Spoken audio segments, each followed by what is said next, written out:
The stagecoach lurched to a stop in a cloud of red dust, and Nora Hart gripped her carpetbag tighter. Through the window, she could see Elk Fork Station, little more than a cluster of weathered buildings huddled against the September wind. The air carried the sharp scent of pine smoke and horse sweat. "End of the line, miss," the driver called down. She was the last passenger. The others had departed at more civilized stops along the route from Helena. Nora smoothed her traveling dress, a practical brown wool that had seen better days, and prepared herself for what came next. In her bag, wrapped in her mother's old shawl, lay the marriage contract and a silver locket, all that remained of her life in Boston. The station platform was rough planking that creaked under her boots. A few men lounged against the building, watching her with idle curiosity. Mail-order brides weren't uncommon in the territories, but they still drew stares. Nora kept her chin up, though her stomach churned. She'd learned to wear dignity like armor these past 2 years. "Miss Hart?" The voice was deep, measured. She turned to find a man who seemed carved from the mountains themselves. Broad shoulders filled out a worn flannel shirt, and his hands, massive, scarred things, hung quiet at his sides. His face was weathered but not unkind, with gray threading through dark hair that needed cutting. He stood apart from the other men, neither rushing forward nor hanging back. "Mr. McRae?" She kept her voice steady. "Stone," he said. "Folks call me Stone." His eyes, the color of winter sky, studied her with practical assessment. "That all you brought?" "Yes." She'd sold everything else to pay for the journey. He nodded, taking the carpetbag from her hand. His fingers brushed hers, rough as tree bark. "Wagon's this way. We've got a piece to travel before dark." The wagon was sturdy, built for hauling timber. He'd spread a clean blanket over the bench seat. As he helped her up, his grip was careful, as if she might break. Nora wanted to tell him she wasn't China, that she'd kneaded bread until her arms ached and scrubbed floors until her knuckles bled. But she kept quiet. They rode in silence at first, the horses' hooves beating steady rhythm on the dirt track. The town fell away quickly, replaced by stands of lodgepole pine and glimpses of mountains that scraped the sky. Stone handled the reins with the same quiet competence he seemed to bring to everything. "Winter comes early here," he said finally.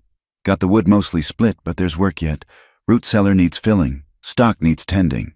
"I'm not afraid of work, Mr. Stone." He glanced at her, something like approval in his expression. "Good." The road wound higher, and Nora pulled her shawl closer. She'd need warmer clothes. Everything would need adjusting. Her expectations, her habits, her dreams. In Boston, she'd imagined marriage differently. White lace and organ music. Not a business contract and a silent man who smelled of sawdust and leather. "There's something I need to tell you," she said, the words scraping her throat. "About why I answered your advertisement." Stone's hand stayed steady on the reins. "If it's about what them Boston doctors said, I already know. Your letters were honest." Heat flooded her cheeks. She'd written it plain in her third letter, when his questions had turned serious. "The physician says my womb sits wrong, that I'm built poorly for childbearing. My former fiancé ended our engagement when his family learned of it." "Then why—" "I've seen lightning strike a sound house," Stone said, his voice low and thoughtful. "Seen poorly built shacks stand through storms that leveled better buildings. Doctors know bodies, maybe, but they don't know everything about what makes a family." The wagon rolled on. A hawk circled overhead, riding invisible currents. Nora watched it, trying to parse the meaning in Stone's words. "You want children," she said. It wasn't a question. His advertisement had been clear about that. "I want a home with voices in it besides my own." He shifted on the bench, the movement bringing his thigh briefly against hers. "Want someone to build something with. Children, God willing, but that's not all of it." They created a rise, and Stone pointed ahead. "There." The cabin sat in a meadow backed by forest, solid and unpretentious. Smoke drifted from the chimney. A barn stood to one side, its doors open to reveal neat stalls. Beyond that, she could see a large garden plot, mostly harvested now, and what looked like the beginning of an orchard. "You built this?" "Every board and nail." There was quiet pride in his voice. "Took 3 years to get it right. Another 2 to get the land proved up proper under the Homestead Act." As they drew closer, Nora could see the care in the construction. The windows fitted snug, the porch boards laid true. This was a man who did things once and did them right. Stone pulled the wagon up to the porch and climbed down, then reached up for her. This time, Nora let herself notice the strength in his arms, the careful way he set her on her feet. "I'll show you inside, then see to the horses." He carried her bag up the steps. "Tomorrow we'll go to town, speak to Reverend Pike. He rides circuit, but he's due through Tuesday next. We can make it legal then." Legal, not blessed or celebrated, just legal. Inside, the cabin was sparse but clean. A main room with a cook stove and stone fireplace, a table and 2 chairs, shelves holding a few dishes and preserves.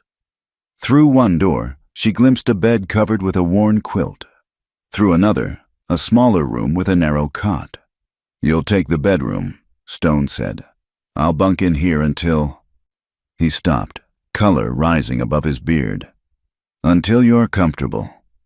It was more consideration than she'd expected. In Boston, her former fiancé had spoken of marriage rights and duties, never of comfort. "Thank you," she said. Stone set her bag by the bedroom door, then stood awkward in his own home. "There's stew keeping warm, bread in the box. I'll be outside if you need anything." After he left, Nora stood in the quiet cabin, breathing in the scents of wood smoke and pine. Through the window, she watched Stone lead the horses to the barn, his movements unhurried and sure. This was her life now, this cabin, this man, this vast silence broken only by wind in the pines. She unpacked slowly, hanging her 2 spare dresses on pegs, placing her mother's Bible on the small table by the bed.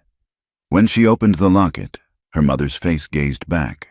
Another woman who'd married for necessity and found something deeper in the end. By the time Stone returned, she had bowls on the table and coffee heating. He washed at the basin by the door, sleeves rolled up to reveal forearms corded with muscle and marked by old scars. "Smells good," he said. They ate without much talk, but it wasn't uncomfortable.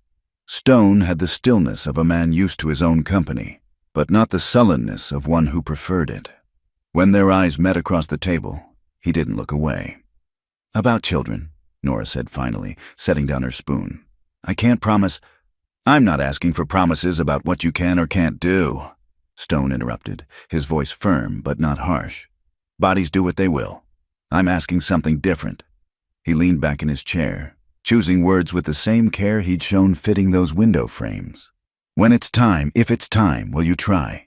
Will you want them, work for them, raise them up, right? That's what I need to know. Not can you, but will you?" The question hung between them like morning mist. "Will you give me sons?" Not a demand for the impossible, but a request for partnership in hope. Nora thought of the years behind her, the humiliation of medical examinations, the poisonous sympathy of Boston society, the fiancé who'd looked at her like damaged goods. Then she looked at this man who built things to last and spoke of lightning and houses still standing. "Yes," she said, "I will." Stone nodded once, satisfied. "Then we'll make do with whatever comes." Later, as she lay in the narrow bed listening to him moving quietly in the other room, Nora pressed her hand to her belly. Tomorrow would bring town gossips and legal papers, winter preparations, and the learning of each other's ways. But tonight, in this cabin built by careful hands, she'd found something she hadn't expected. Not love, not yet, but the possibility of it. A man who asked not what she could give, but what she would try to build. Through the thin wall, she heard Stone banking the fire for the night, making the cabin safe and warm against the mountain cold.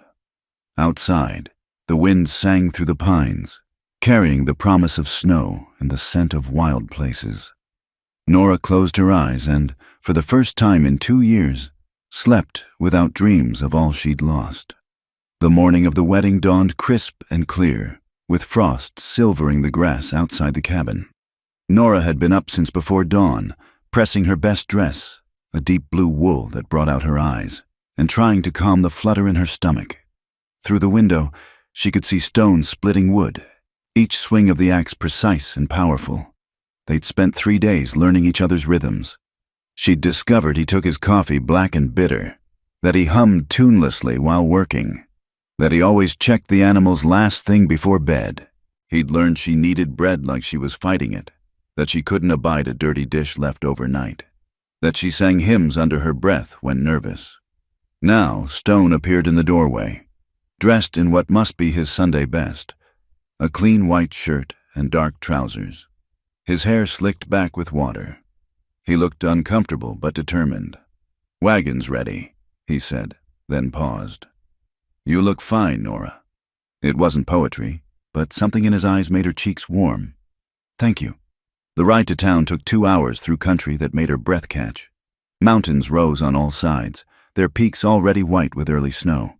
Stone pointed out landmarks: Eagle's Nest Rock, where golden eagles raise their young; Baker's Creek, named for a man who drowned trying to pan gold; the lightning-struck pine that marked the halfway point.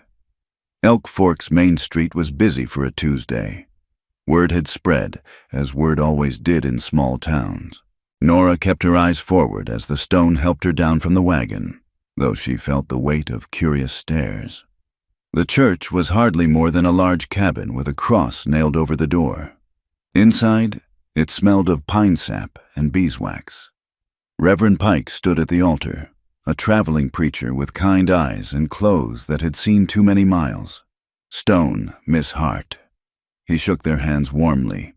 "I understand you're in need of my services." A small group had gathered, witnesses drawn by curiosity or friendship.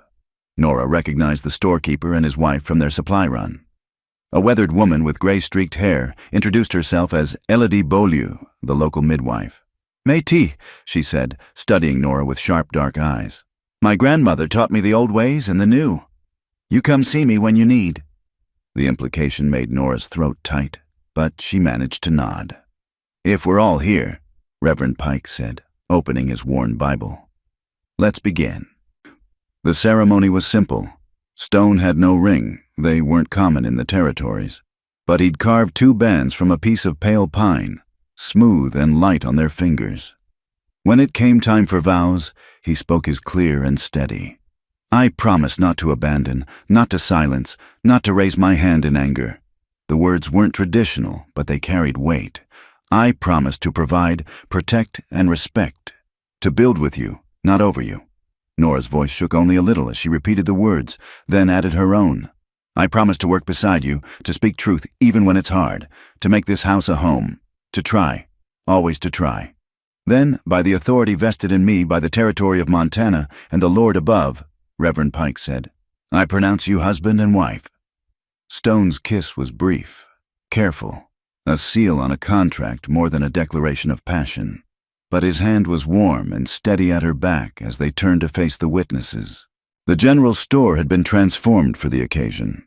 Mrs. Henderson, the storekeeper's wife, had laid out a simple spread: cold meats, fresh bread, preserved fruits, and a cake that must have taken precious sugar. The gesture touched Nora more than any Boston society wedding breakfast. "Welcome to Elk Fork," Mrs. Henderson said, pressing Nora's hand.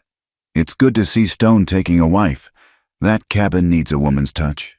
Others offered similar sentiments. Tom Pike, no relation to the Reverend, pumped Stone's hand and told Nora she'd married the most reliable man in the valley. "Need help come harvest or building time, Stone's your man. Never asks for help himself, though." He winked at Nora. "Maybe you can change that." Dr. O'Rourke arrived late, medical bag in hand. He was younger than Nora expected, with red hair and an Irish lilt to his voice. "Forgive me," he said. "Mrs. Larson's baby decided today was the day. Mother and child doing well." He smiled at Nora. "I ride circuit like the Reverend, but I'm through every month. You need anything, send word." As the afternoon wore on, Nora began to see the shape of their community. These people looked after each other, shared news and resources, celebrated small joys together. It wasn't Boston society, but it had its own warmth. Stone stayed close, but not hovering, introducing her to neighbors, making sure she had food and drink. Once, when Marshal Brady told a long story about catching cattle thieves, Stone's hand briefly touched the small of her back, a quiet check that she was all right. "He's a good man," Elodie said, appearing at Nora's elbow. "Came here 5 years ago, kept to himself mostly, built that cabin board by board. We wondered if he'd ever take a wife." "What changed?" Nora asked. Elodie's dark eyes were knowing. Man gets tired of empty rooms, gets to thinking about what lasts longer than himself. She patted Nora's arm. You need anything, woman things, baby things. You come see me. I don't judge, and I don't gossip. The sun was slanting low when Stone finally said they should head back. Nora's face hurt from smiling, and her feet ached in her good boots, but something warm had settled in her chest. They rode home in comfortable quiet, the wagon loaded with wedding gifts, preserves from Mrs. Henderson, a knitted blanket from the minister's wife, seed packets for next year's garden. The mountains glowed gold and purple in the setting sun. That was kind of them, Nora said. The breakfast and all. Good people here. Stone guided the horses around a rough patch. They'll leave us be mostly, but they'll come if called. Back at the cabin, their cabin now, Stone tended the horses while Nora unpacked the gifts. She'd started supper when he came in, bringing the scent of hay and leather. About sleeping arrangements, he said, not quite meeting her eyes. I meant what I said. You take the bedroom until you're comfortable otherwise. No expectations. Nora turned from the stove. In the lamplight, she could see uncertainty in his weathered face. This man who could fell trees and build houses, but struggled with the delicacy of new marriage. I appreciate that, she said softly. But Stone, we're married now. Properly married. I'm not some fragile city flower. His eyes met hers then, something flickering in their depths. Never thought you were, but being married and being ready, those can be different things. I've waited this long. I can wait until it's right. They worked out the practicalities over supper. She'd take the bedroom for now, but they'd share the main room in the evenings. Chores would be divided. He'd handle the heavy work and hunting. She'd manage the house and garden. Come spring, they'd expand the vegetable plot. Come winter, they'd work on indoor projects together. I can teach you to shoot, Stone offered. Country like this, you should know how. I'd like that. Nora had never held a gun, but here it seemed as necessary as knowing how to bake bread. They established a routine that first evening. Stone carved by the fire. He was making something, though he wouldn't say what, while Nora mended one of his shirts. The silence wasn't empty, but full of small sounds. The pop of burning pine, the whisper of thread through fabric, the soft scrape of knife on wood. Tell me about your family, Nora said eventually. Stone's hand stilled. Father was a farmer in Ohio. Mother died when I was 12. 3 brothers, all younger. Lost 2 in the war. I'm sorry. He resumed carving. Long time ago now. What about yours? Father was a baker in Boston. Mother helped in the shop until she took sick. No siblings. She tied off a stitch. Father died 2 years ago. The shop went to pay debts. That when you got engaged? Nora nodded. Edmund's family owned the building. It seemed like Providence at the time. She laughed. But it had no humor. Until the doctor's examination, they insisted on... Stone's knife paused again. Their loss. The simple words, said so matter-of-factly, eased something that had been tight in her chest for months. Later, as they prepared for bed, Stone showed her things she needed to know. How to bank the fire safely, where he kept the rifle, how to bar the door properly. Bears don't usually come this close, but sometimes a young one gets curious. Make noise, they'll usually run. If not, he showed her how to load and aim. It was full dark when Nora finally retreated to the bedroom. Through the thin door, she could hear Stone settling onto his cot, the creak of rope supports as he found a comfortable position. Her husband. The words still felt foreign, like a coat that didn't quite fit. She changed into her nightgown and sat on the edge of the bed, brushing out her hair. In Boston, she'd imagined her wedding night differently, nervous but eager, with a man who loved her. Instead, she was here with a practical stranger who asked for effort, not ability, who offered respect before passion. Maybe it was better this way. Cleaner, clearer. A soft knock interrupted her thoughts. Nora, forgot to mention, I'm usually up before dawn. Try not to wake you. I'm used to early rising, she called back. Good. And Nora, you did well today. With the people and all, they liked you. Warmth spread through her chest. Thank you, Stone. Sleep well. She heard him move away, heard the cot creak again. Outside, an owl called, lonely in the darkness. But inside the cabin Stone had built, wrapped in wedding gift blankets and the strange comfort of new belonging. Nora McRae now, closed her eyes and slept. The first snow came early that year, drifting down like flour through a sieve while Nora struggled with the temperamental wood stove. She'd burned 3 batches of bread that morning, and the cabin reeked of char and disappointment. Different than a Boston oven, Stone observed from the doorway, not unkindly. Nora blew a strand of hair from her face, leaving a streak of flour across her forehead. Everything's different here. He moved to the stove, adjusting the damper with practiced ease. Fire needs more air when you're baking. This iron holds heat different than brick. Here. He showed her how to test the temperature with a sprinkle of flour, how to rotate the pans for even browning. 2 weeks married, and they were still learning the dance of shared space. Stone could move through the cabin silent as smoke, appearing suddenly to add wood to the fire or pump fresh water. Nora had learned to announce herself with small sounds, humming, rattling pans, to avoid startling him. "Try again," he said. "I'll watch." It was the longest he'd stayed inside during daylight hours. Usually, he disappeared after breakfast to split wood, tend stock, or work on mysterious projects in the barn. Now he settled at the table, carving what looked like a chair leg, while Nora mixed new dough. This time, with his quiet guidance, the bread rose golden and perfect. The smell filled the cabin like a blessing. "My mother used to bake on Saturdays," Stone said suddenly. Whole house smelled like heaven.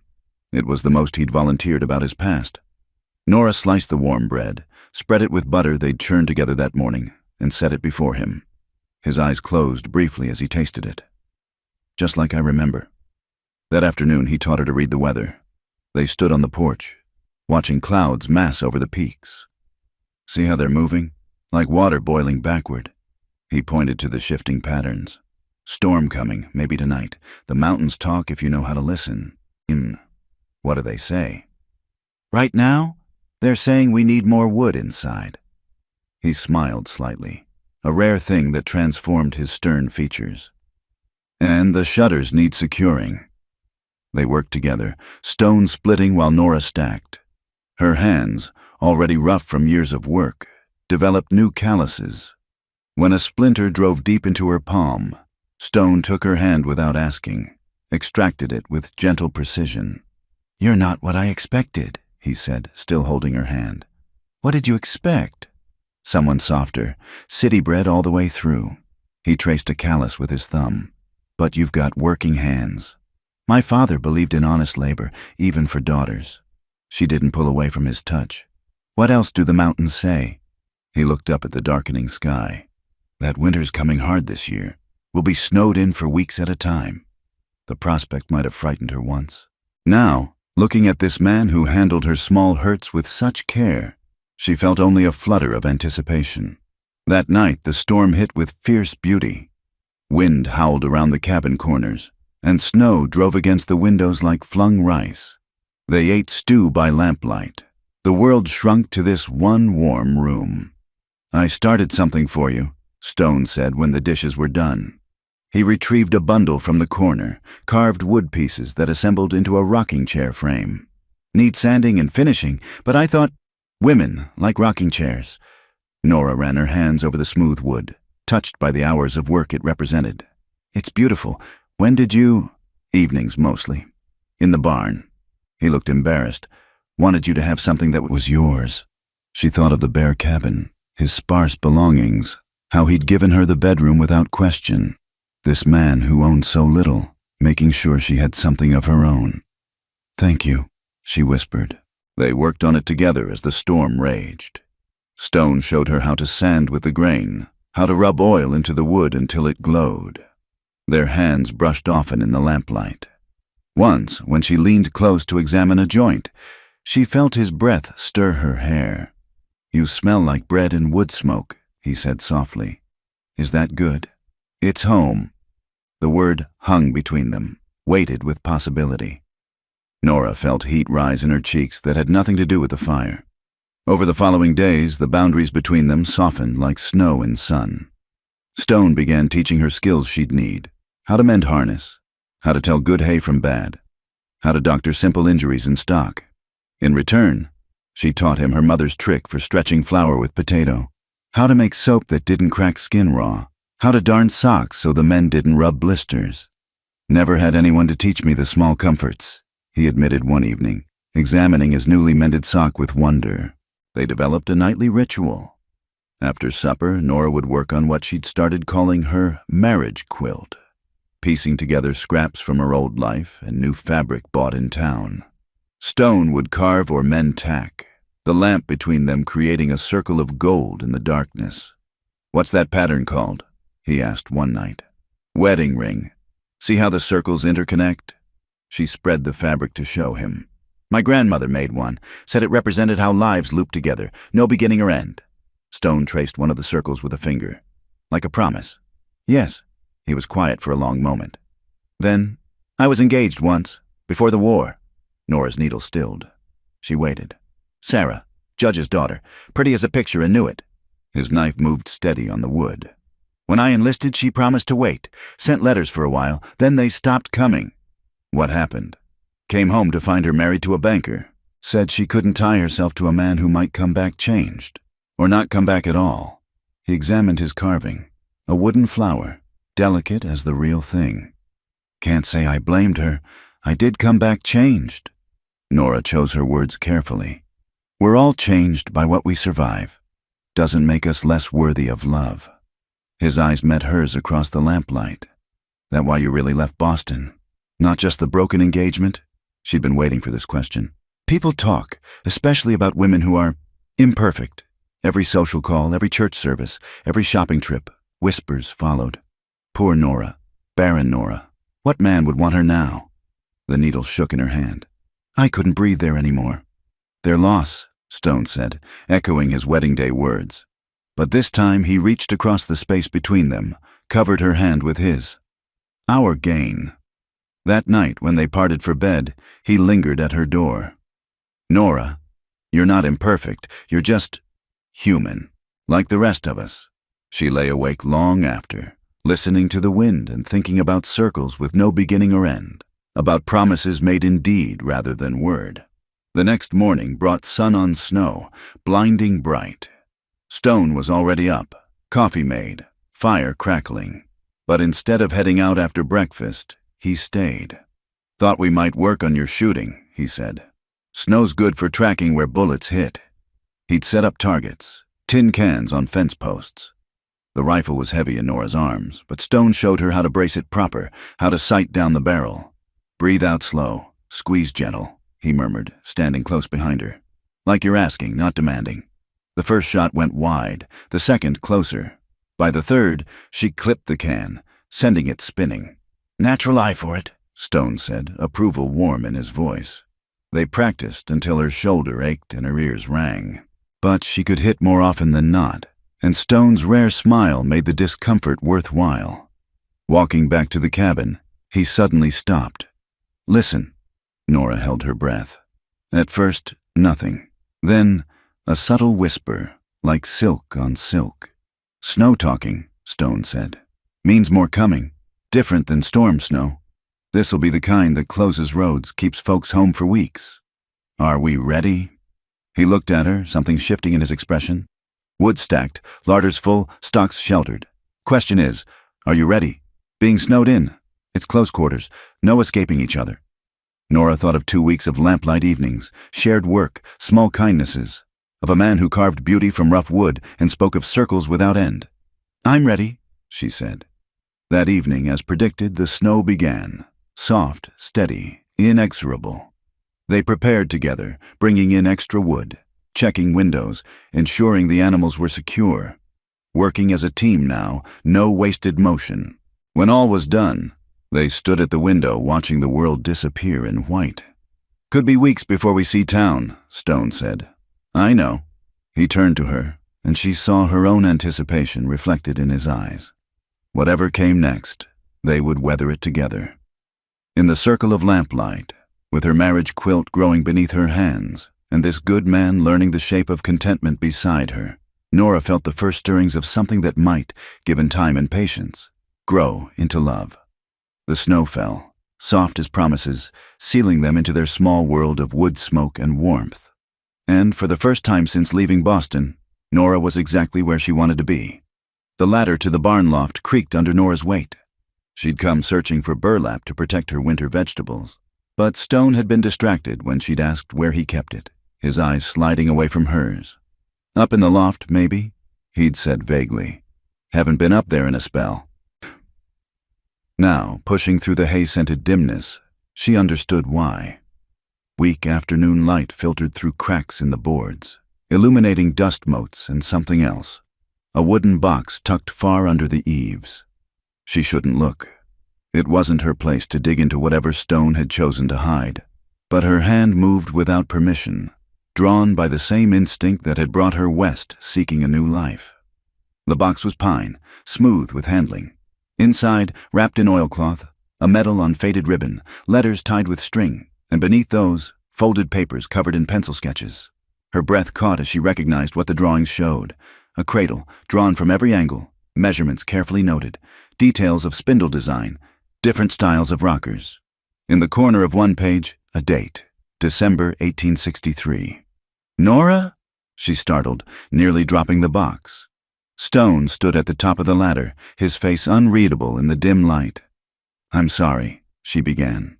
"I was looking for burlap." "It's all right." He climbed the rest of the way up, settling beside her in the hay. For a long moment, he stared at the box in her lap.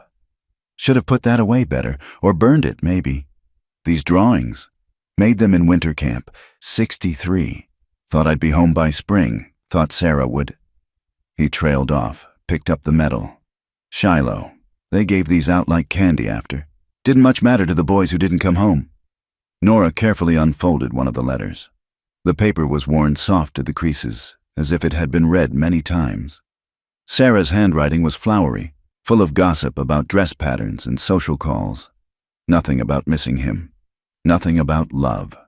She never wrote about the future, Stone said quietly. Should have seen it then. But when you're young and far from home, you see what you need to see. At the bottom of the box lay another letter, this one in Stone's careful hand. The ink had never been blotted. The letter never sent.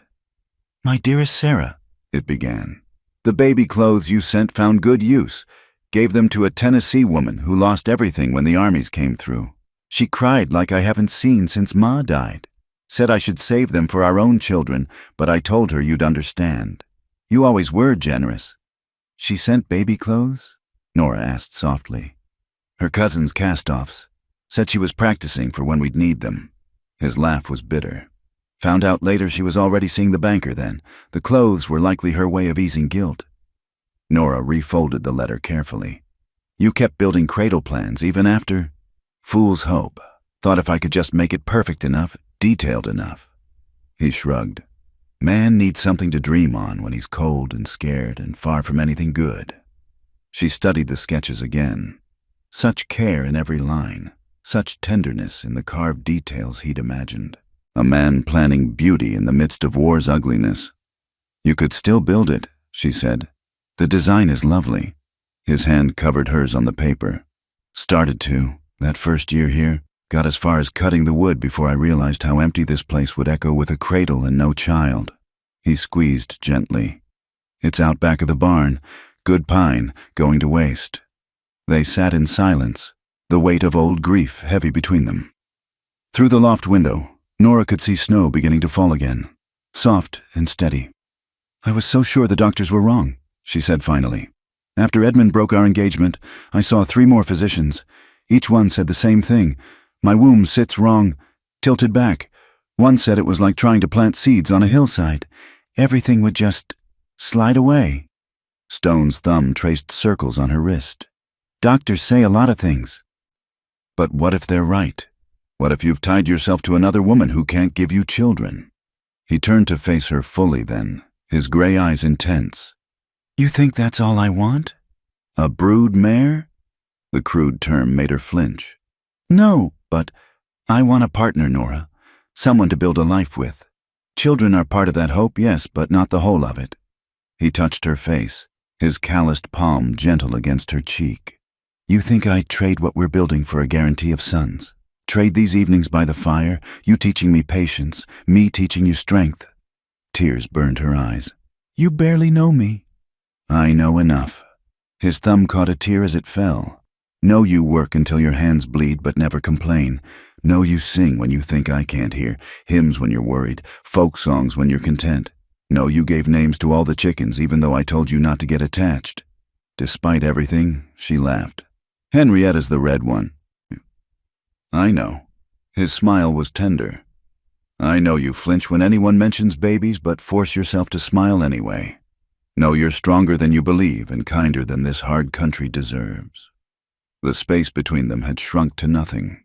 Nora could smell the pine sap on his clothes, the coffee on his breath.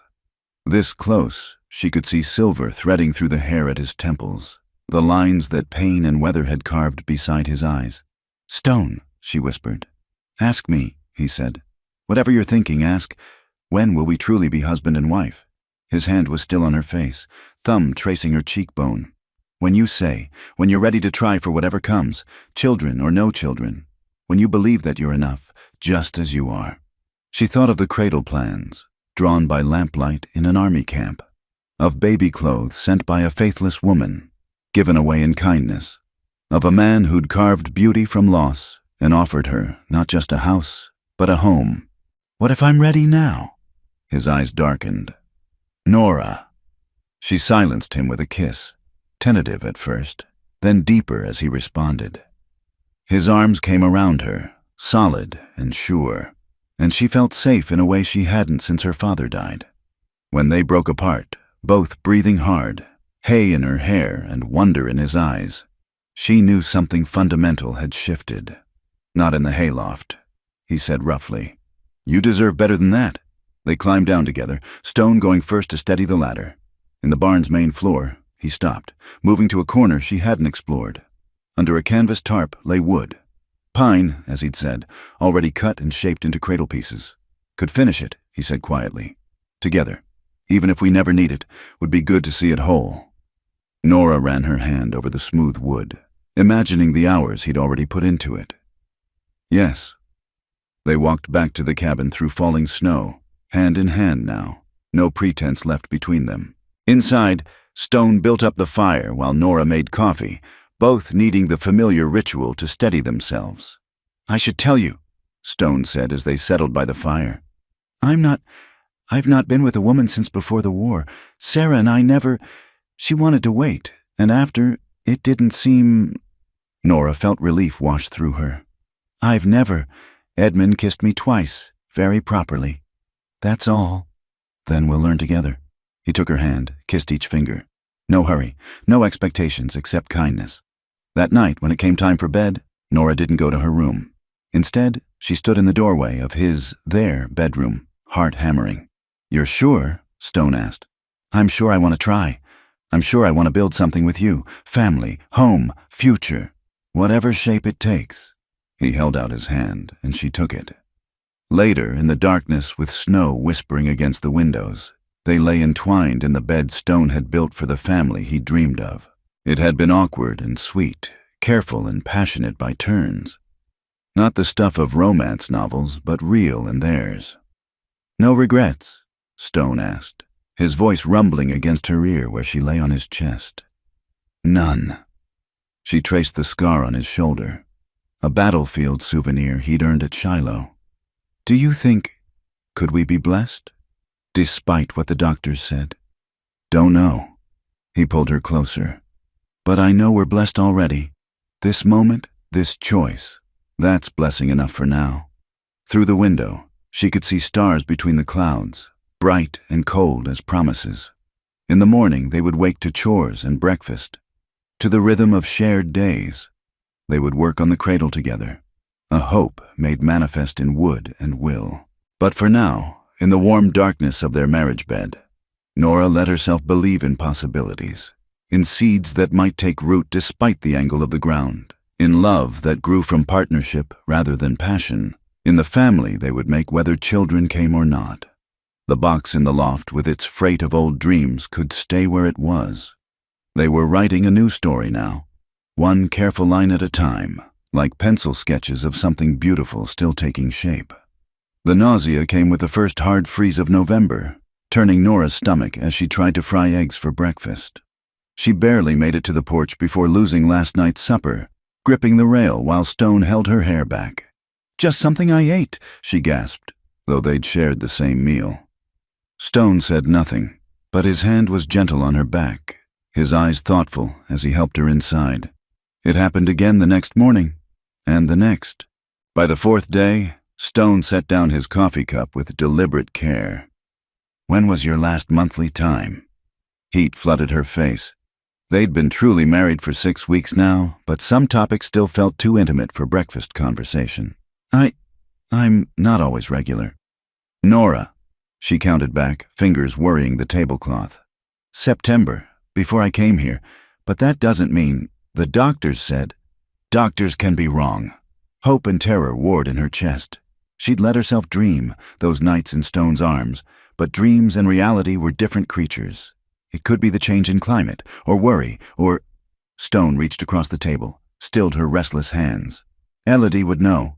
She's helped birth half the babies in the valley. I can't. What if she examines me and says what all the others said?" The words came out cracked. "I couldn't bear it, not again." "Then we wait. See what comes." He squeezed gently. "But Nora, maybe start hoping instead of fearing." Winter closed around them like a fist. Snow fell for days at a time, isolating them from town, from neighbors, from anything beyond their small circle of warmth.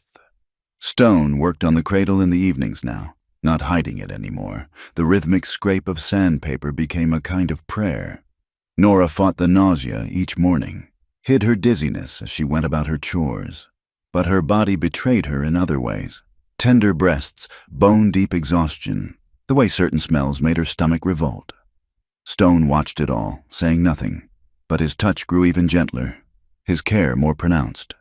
"I should check the trap line," he said one morning after a 3-day blizzard. "In this weather, meat's running low, won't go far." But she saw the worry in his eyes, the way he'd started watching her like she might shatter. After he left, she pulled out the worn medical book Elodie had lent her months ago, reading the chapter on pregnancy for the dozenth time. Everything matched, but she'd had symptoms before, stress and hope playing tricks on her body. She was bent over the book when warmth flooded between her legs. For a moment, she couldn't breathe, couldn't think.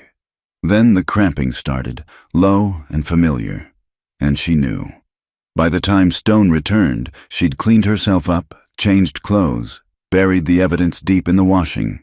She was peeling potatoes for supper, hands steady through sheer will. "Catch anything?" Her voice sounded normal. "Good. 2 rabbits." He hung his coat, crossed to warm himself by the fire. "You all right? You look pale." "Just tired. Long winter already." He studied her, and she saw the moment he noticed, the way she held herself too carefully, the shadows under her eyes. But he didn't push, just took the knife from her hands. "Rest. I'll finish supper." That night she turned away when he reached for her in bed. "I'm not feeling well." His hand found hers in the darkness, held it without demanding more. "I know." The words hung between them. Nora squeezed her eyes shut, but tears leaked out anyway. "I'm sorry." "For what?" "For not being what you need, what we need. I hoped." "Shh." He pulled her back against his chest, careful of her sore body. "Nothing to apologize for. But the cradle is just wood-shaped pretty. Doesn't mean anything without the love that fills it." His breath stirred her hair. And love comes in many forms. They lay quiet while wind howled outside. Finally, Nora spoke into the darkness. "It wasn't real, just late, but for a few weeks, I let myself believe. Then we'll believe again, as many times as it takes." He pressed a kiss to her shoulder. "Or we'll find another way. Tom Pike mentioned the other day that the mining camp has orphans sometimes. Parents die of fever or accident, children left with no one. You'd do that? Take in another's child? Would you?" She thought of the cradle growing more beautiful each night, of the empty room waiting to be filled, of all the love they had with nowhere to put it. Yes. Winter deepened. They developed new rhythms, Stone reading aloud while Nora sewed, teaching each other card games, working puzzles Tom Pike's wife had sent. The cradle neared completion, each spindle perfect, the headboard carved with wild roses like the ones that would bloom come spring. On clear nights, they bundled in quilts on the porch, watching stars wheel overhead while Stone pointed out constellations. "That's Orion, the hunter. See his belt? I see a man with very loose trousers." His laugh rumbled through her. "City girl, mountain man. You're mountain man." The possessive made her heart skip.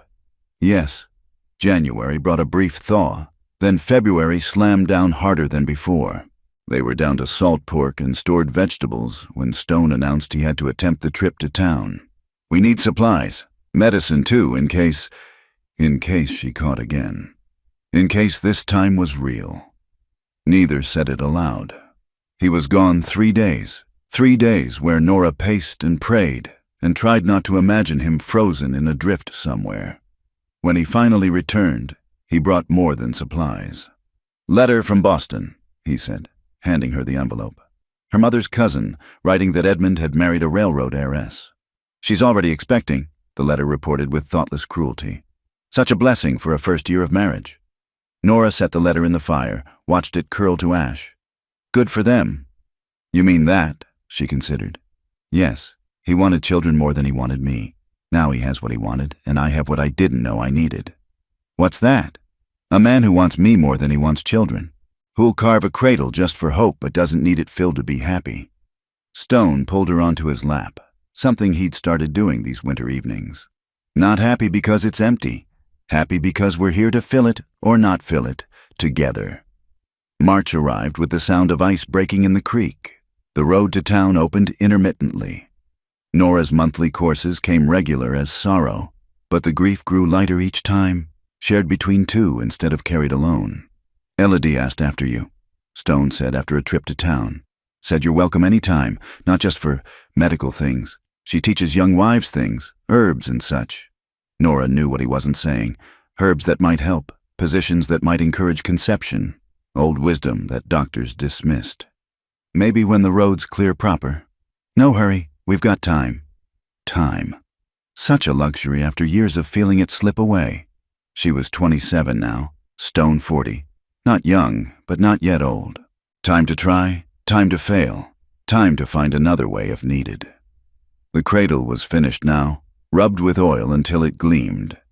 They set it in the empty room, where morning light would fall across it come summer. "It's beautiful," Nora said. "Empty beauty.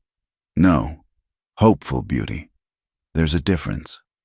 That night, as they lay together with spring's first rain pattering on the roof, Nora told him about the bleeding, the cramping, the grief she'd carried alone through winter's depth. "Why didn't you tell me then?" "I was ashamed, like my body had played a cruel joke, like I'd failed again." He rolled to face her, cupped her face in the darkness. "You could never fail me, never. We're in this together, the hope and the hurt, both." "I love you," she said, the words coming sudden and sure. "I should have said it sooner." "I love you too. Have for a while now." His thumb traced her lips. "Loved you when you named the chickens. Loved you when you burned 3 loaves learning the stove. Loved you when you cried over that letter and when you stood up after." They made love then with tenderness born of shared sorrow and stubborn hope. Outside, the rain washed winter away, promising green things, growing things, life returning to the valley. Later, drowsing in his arms, Nora thought about seeds and soil, about angles of planting and mysterious ways of growth. Maybe the doctors were right. Maybe her body would never carry life. But here in this bed, in this cabin, in this marriage built on truth and trying, she was already growing something precious. Not a child, not yet, maybe never, but a love that could weather any season, a home that would shelter whatever family they chose or chanced to make. The cradle waited in the empty room, carved with roses that would bloom again and again, no matter what else might fail. And that, Nora thought as sleep claimed her, was its own kind of miracle, its own stubborn proof of spring. The letter arrived with the spring mud when the roads were barely passable and Nora's hands were deep in bread dough. Stone brought it in from town along with salt and coffee, his face troubled. "Boston postmark, he said, setting it on the table like something that might bite. Nora wiped her hands slowly, dread pooling in her stomach. Her mother's cousin had already written about Edmund's marriage. What more could Boston want with her? The handwriting was Edmund's, still precise, still confident. She read it once, then again, unable to quite grasp the words. "What is it?" Stone asked. "He's coming here." Her voice sounded distant to her own ears. "Edmund, his wife died in childbirth, the baby too. He says—" She had to swallow hard. "He says he made a mistake, that the doctors have new treatments now, new understanding. He wants to bring me back to Boston." Stone went very still. "What do you want?" "I want him to have stayed in Boston where he belongs." She set the letter aside with shaking hands. "I want to finish my bread and feed my chickens and work in my garden with my husband. That's what I want." But Edmund had never been one to accept what others wanted when it conflicted with his plans. He arrived 3 weeks later on the morning stage, looking like what he was, a man of means grieving a loss but already planning his next move. His suit was city-cut, his boots polished despite the muddy streets. Beside Stone's weathered solidness, he looked almost fragile. "Nora." He removed his hat, revealed hair already thinning though he was barely 30. "You look well." "I am well." She stood on her own porch, Stone silent beside her. "I'm sorry for your loss, Edmund, truly, but you shouldn't have come." "I had to—" He glanced at Stone, dismissed him with the casual arrogance of a man used to getting his way. "We need to talk, privately. Whatever you have to say, you can say in front of my husband." Edmund's mouth tightened. "Very well. I've spoken with new physicians in Boston. European trained, they have techniques, massage therapy, positioning treatments. Many women previously thought barren have conceived. I can give you the best care, the best chance, the best cage." The words came out harder than she intended. "That's what you're offering, the same cage I fled. That's unfair. I loved you. You loved the idea of me, young, grateful, moldable." She felt Stone shift beside her, a subtle movement of support. "When I proved imperfect, you discarded me like a broken toy. Now that your perfect wife is gone, you want your old toy back." Color flooded Edmund's face. "You're being melodramatic. I'm offering you civilization, comfort, medical advancement. I have what I need." She reached for Stone's hand, felt his fingers close around hers, warm and steady. "I have a home I've helped build. A husband who values me beyond my ability to breed. A community that judges me by my work, not my womb." Edmund's eyes narrowed. "You're making a mistake. This wilderness, this man. What can he offer you? A cabin? Hard labor? Isolation?" Stone spoke for the first time. "Respect." The single word hung in the air like a challenge. Edmund turned to him fully, seeming to truly see him for the first time. "And when she proves barren, when year after year passes with no children, what then, Mr. McRae? Will your respect be enough?" "It's enough now," Stone said simply. "Will be enough then." Edmund laughed, ugly and disbelieving. "Noble words. Let's see how they hold up to reality." He turned back to Nora. "I'll be staying at the hotel in town for a week. When you come to your senses—" "I won't." "We'll see." But Edmund had learned new tactics in Boston. The next day, he appeared at the general store when Nora was shopping, pressing his case with quiet persistence. He attended Sunday service, sitting where she couldn't avoid seeing him, his presence a constant reminder of the life she'd left behind. "Folks are talking," Mrs. Henderson said, not unkindly, as she measured out flour. "That gentleman from Boston says he's here on business, but everyone knows." "Knows what?" The older woman's face softened. "That he's here for you, dear, that there's history." Nora felt the weight of eyes on her as she left the store. In Boston, gossip had been poison. Here, it felt different, concerned rather than cruel, but still heavy. Stone was cleaning his rifle when she got home, movements careful and precise. "Edmund's staying the full week," she said. "I know." He didn't look up from his work. "Tom Pike told me. Also told me Edmund's been asking questions. About our marriage, about children. Stone, do you ever wonder?" Now he did look up, and she saw the fear he'd been hiding. "If you'd stayed in Boston, seen those European doctors?" "No." She crossed to him, took the rifle from his hands, set it aside. I wonder about many things. Whether we'll have children, whether the wheat will grow, whether I'll ever get the stove temperature exactly right. But I never wonder if I chose correctly." He pulled her onto his lap, buried his face in her hair. "He could give you so much.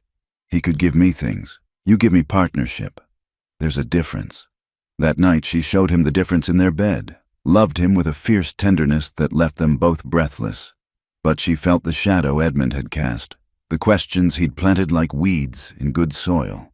The next morning brought worse news. A man in a city suit had been at the land office, asking about homestead claims, about proving up requirements, about what might invalidate a claim. "He's looking for leverage," Stone said grimly. "Something to force your hand. Can he find any?" "Don't know. I've met all the requirements, but law's a tricky thing. City lawyers know ways to twist it that honest folks don't expect." They were still discussing it when horses sounded in the yard. Not one or two, many. Stone reached for his rifle, but Nora recognized the lead rider. "It's Marshal Brady," she said. "And he's not alone." The marshal had brought 2 deputies and a thin man with ink-stained fingers who looked like a clerk. Edmund rode with them, triumph poorly hidden on his face. "Stone," the marshal said, dismounting. "Sorry about this. Got papers from the territorial court. Someone's filed a challenge to your homestead claim." Stone took the papers, read them with growing stillness. "Says here I abandoned the land for 6 months in '81. That's when you helped me track those rustlers," Tom Pike said, riding up fast. He must have seen the group pass and followed. "You were deputized, serving the law." "Should have filed papers," the clerk said primly. "Temporary absence for civic duty requires documentation." "Since when?" Stone's voice was dangerously quiet. "Since always," Edmund said smoothly. "The law is clear. Abandonment voids the claim. However," he let the word hang, "I might be willing to purchase the land. At a fair price. Enough for you and Nora to start fresh somewhere. Boston, perhaps." Nora saw it all then. The plan, the trap, the cruelty of using their own honesty against them. Stone had served when asked, helped bring law to lawless places, and now that very service might cost them everything. "How long do we have?" she asked the marshal. "Hearing set for next week. You can present evidence, witnesses." He looked genuinely sorry. "It's a technical matter, but technical matters could destroy lives as surely as bullets." After they left, Edmund's parting smile poisoned sweet. Nora and Stone sat at their table, the papers between them like a wall. "We'll fight," she said. "With what?" "He's right about the law. I didn't file papers because I didn't know to file papers. None of us did.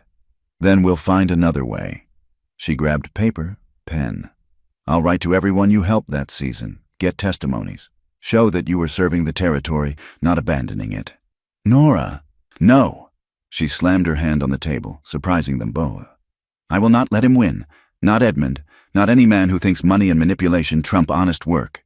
We built this, we proved this land with sweat and hope and—" Her voice broke. "And I will not let him take it." Stone covered her hand with his. "Together?" "Always together." They had a week. 7 days to gather proof that service to community mattered more than paperwork. 7 days to save their home.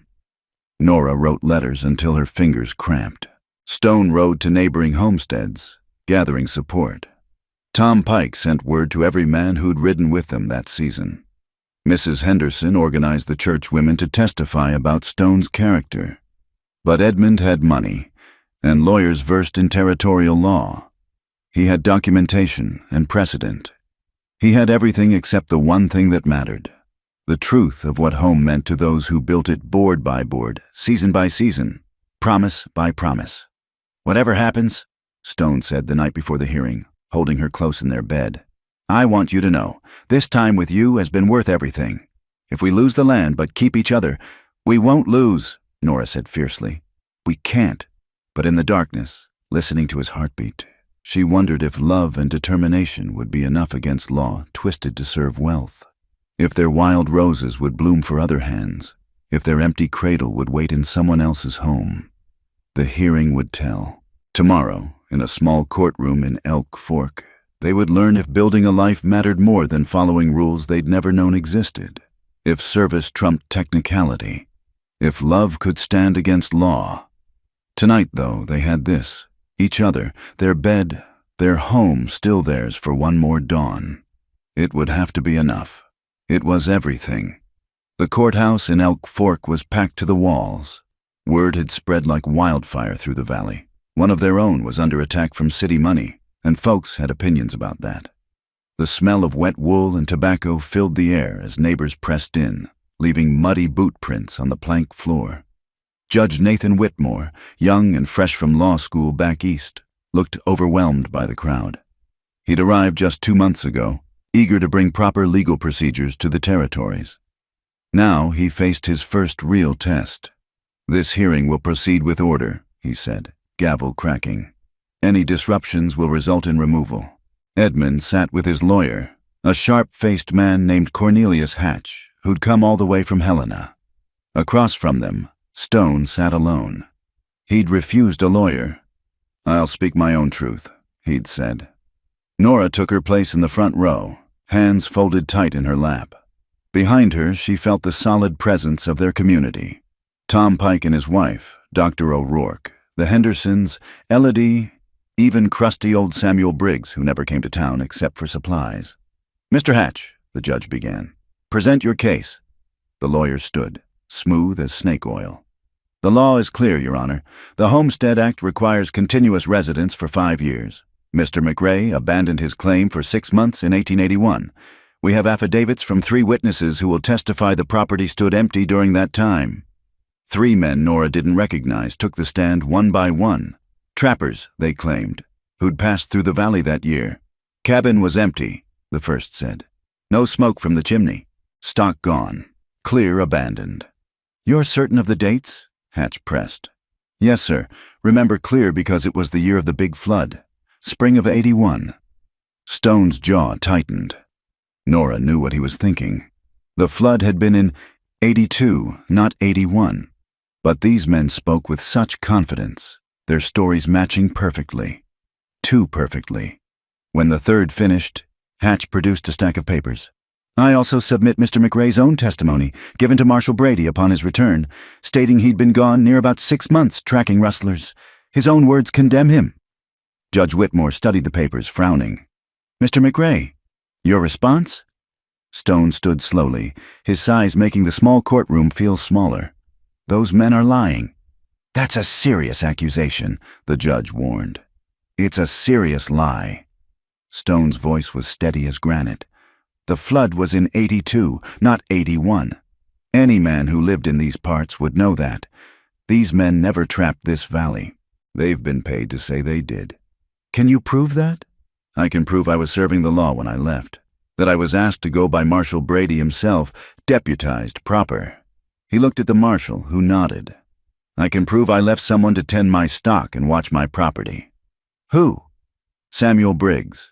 A stir went through the crowd. Briggs stood, joints creaking. "That's right. Stayed in Stone's cabin near 2 weeks at a stretch, then went back to my place to check on things. Back and forth all season. Fed his stock, kept the fire going, even planted his garden that spring." "You'll swear to this?" the judge asked. "On my mother's grave, such as it is, she's buried out back of my place in a coffee tin." Dry laughter rippled through the crowd. "Point is, Stone never abandoned nothing. He served when called like a man should." "Anyone can claim anything," Hatch said smoothly. "Do you have proof? Written agreement? Payment records?" "Neighbors don't need papers between them," Briggs spat. "Word's good enough for honest folk." "The law requires more than word," Hatch said. "Then the law's an ass," someone called out, earning a crack of the gavel. Tom Pike stood. "Your Honor, I was there when Marshal Brady asked Stone to ride with us. Would have taken weeks with just the marshal and me. Stone's tracking skills saved lives." "Irrelevant," Hatch interrupted. "Good intentions don't override legal requirements." The hearing continued, each of Stone's neighbors standing to testify. Dr. O'Rourke confirmed treating Stone for a bullet wound earned during the pursuit. Reverend Pike testified to blessing the cabin before Stone left, praying for his safe return to it. Mrs. Henderson produced a ledger showing Stone's purchases throughout that time sent with Briggs, but Hatch had an answer for everything. Papers weren't filed. Procedures weren't followed. The letter of the law was clear. Nora watched it all with growing desperation. Truth was losing to technicality, community to cold law. She caught Edmund's eye once. He had the grace to look away. "If there's nothing further," Judge Whitmore began. "There is." A new voice from the doorway. Everyone turned to see a man in a federal marshal's star, trail-dusty and hard-eyed. Behind him, 2 deputies held the arms of Hatch's 3 witnesses. "Deputy U.S. Marshal John Crandall," the man said, striding forward. "Sorry I'm late, Your Honor. Had to track down these gentlemen first." "Marshal, what's the meaning of this?" "Been following these 3 for weeks. They're part of a ring that's been working the territories. False witnesses for hire. They testify to whatever they're paid to testify to, help city men steal land from honest settlers." The courtroom erupted. Judge Whitmore pounded his gavel repeatedly before order was restored. "That's a serious charge, Marshal."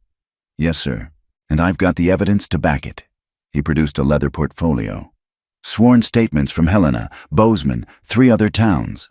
Same men, same tactics. They study up just enough to sound credible, but they always make mistakes. Like not knowing when the big flood was." One of the witnesses broke. "He paid us." He pointed at Edmund. $500 to say we saw the empty cabin, gave us the dates, the details, everything." Edmund shot to his feet. "That's absurd." "Sit down, Mr. Vale," the judge commanded. "Marshal, do you have proof of this payment?" "Working on it, but I've got something better." Crandall smiled grimly. "Mr. Cornelius Hatch here isn't just any lawyer. He's wanted in Colorado for land fraud. Been helping Eastern money steal Western land for years." Hatch tried to run. He made it 3 steps before Tom Pike's fist dropped him cold. The courtroom erupted again, but this time with savage satisfaction. When order was finally restored, Judge Whitmore looked older, wiser. "Mr. McRae, please stand." Stone rose, Nora's hand finding his. "The court finds that you did not abandon your homestead. Service to law enforcement, especially when formally deputized, cannot be held against a man's claim. Moreover," he looked at Edmund with disgust, "this court finds evidence of attempted fraud, subornation of perjury, and conspiracy to deprive a citizen of lawful property." He turned to Marshal Crandall. "I'm issuing warrants for Edmund Vale and Cornelius Hatch. As for these 3, he indicated the false witnesses. They're yours, Marshal." "What about my claim?" Stone asked quietly. "Confirmed and protected.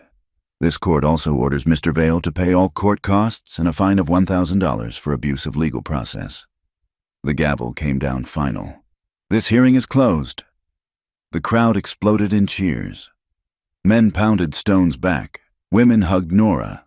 Through it all, she watched Edmund being led away in irons, his city suit mud-splattered, his arrogance finally broken. He caught her eye as he passed. "I only wanted—" "You wanted to own me," she said quietly.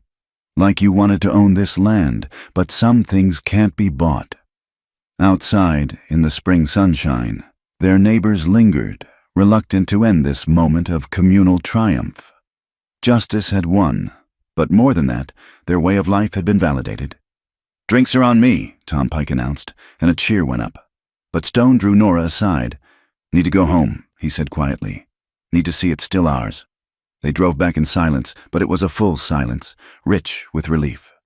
The cabin came into view just as the sun touched the mountain peaks, painting everything gold. "It's ours," Nora breathed. "No."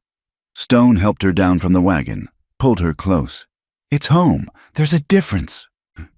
That night they made love with desperate joy, claiming each other as they'd claimed their land, with fierce determination and tender promise.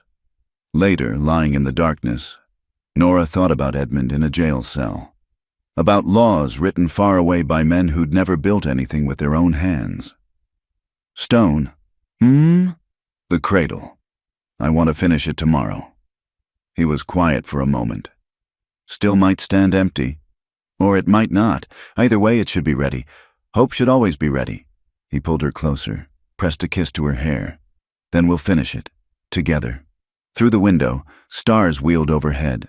The same stars that had watched Stone build this cabin board by board, that had witnessed their vows, that would shine on whatever came next.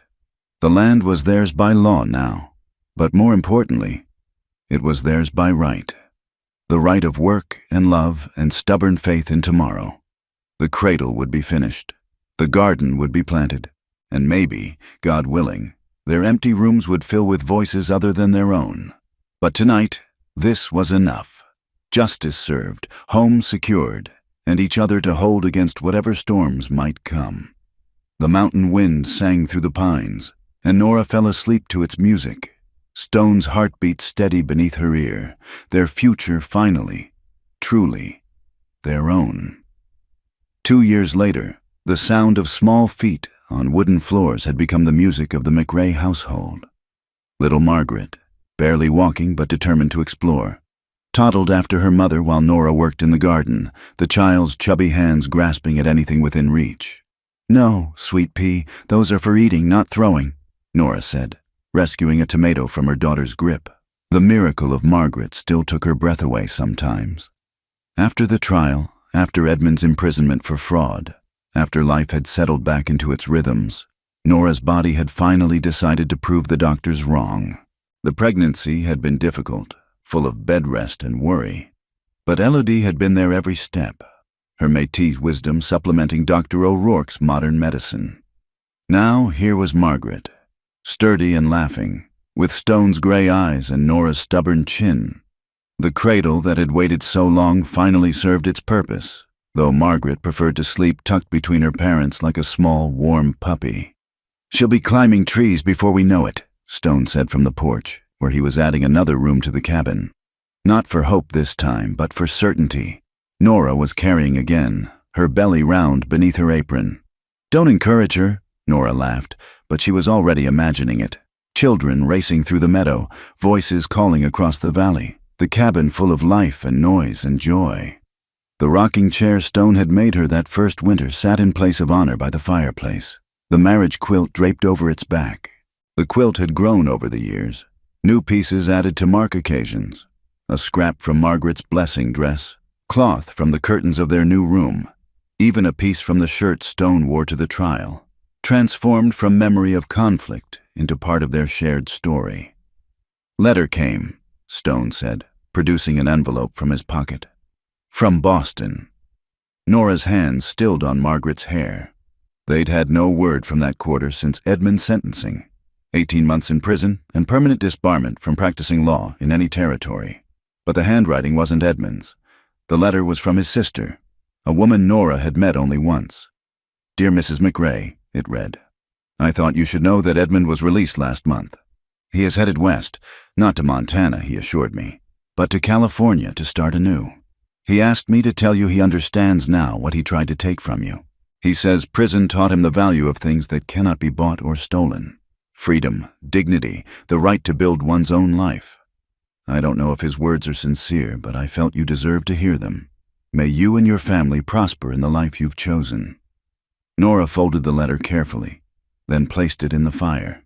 Some chapters needed to stay closed. "All well?" Stone asked. "All well. He's California's problem now." Stone's laugh rumbled across the garden.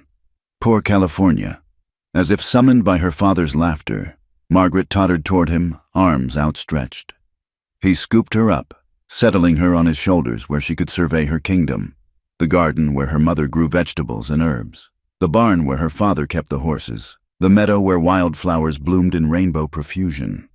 "The Pikes are coming for Sunday dinner," Nora reminded him, "and Dr. O'Rourke said he might stop by to check on me." "Getting crowded around here," Stone said, but his smile was warm. The isolated man who'd built a cabin for solitary dreams had discovered the joy of community, of shared meals and borrowed tools, and children who would grow up with ready-made aunts and uncles in every neighbor. That evening, as they sat for supper, Nora felt the new baby move, a flutter like bird wings, like hope taking flight. Margaret babbled in her high chair, more food on her face than in her mouth.